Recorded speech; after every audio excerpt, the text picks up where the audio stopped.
Ask me no questions and I'll tell you no lies. Sharon Horne-Ellstrom here, and our idiom for Supersize Your Business today is ask me no questions and I'll tell you no lies. Now this is funny because for the annual challenge, we're doing a couple of questions every day for the month of December. We talked about the power of questions and how to ask smart questions. And then I asked a couple of questions, one kind of frivolous and one thought-provoking. And so the members of the challenge get to decide which question do they want to answer, or they can answer both. Me, I usually do the extra credit, so I'm going to answer both in most cases. Some of them are just rhetorical, silly questions. I think one is even later in the month, what would we do if there were no rhetorical questions?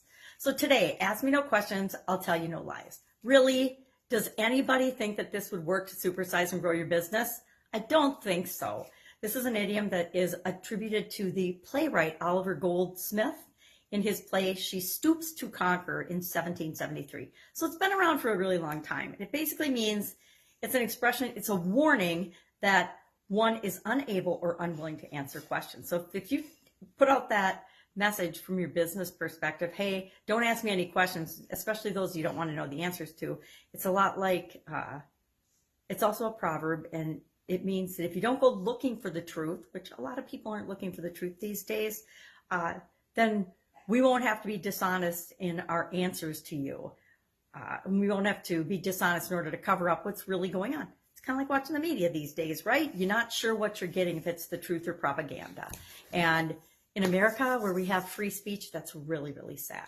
So I'm curious if you've ever dealt with a business that has a philosophy of being super secretive, or they do a lot of things under the table or on the side. I've worked with, not intentionally, but been involved with businesses that operate that way. And I'll tell you what, if it feels slimy or dishonest or creepy, run the other way, especially if you're trying to grow and build and supersize your business.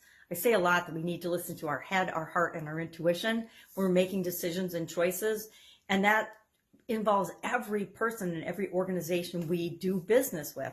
If a business doesn't seem like they're being honest or having integrity or core values that match mine, or because we might have the same core values, then I'm not going to do business with them. And people won't do business with your business if they ever get that off feeling either. So curious your experience with this particular idiom, ask me no questions and I'll tell you no lies. I guess that could be used to sum up my marriage, but not a good example.